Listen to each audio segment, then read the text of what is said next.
इथं जाताना येताना मी व्हिजिट करून घेऊन जातो. ह्याच्या आधी पण आम्ही बैलगाडी त्यांनी घेऊन गेलेलो. चांगल्या क्वालिटीचं पण हे मिळतात. आता पण हे नेलेलं आहे, गाय वासू नेलेलं आहे.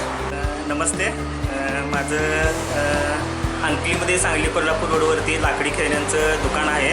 माझ्याकडं लाकडी खेळणी सर्व प्रकारचे मिळतात, बनवून पण मिळतील आणि चांगल्या क्वालिटीमध्ये आणि कमीत कमी रेटमध्ये आमच्याकडे लाकडी वस्तू, लहान मुलांची खेळणी, शिवच्या वस्तू वगैरे मिळतील तुम्हाला.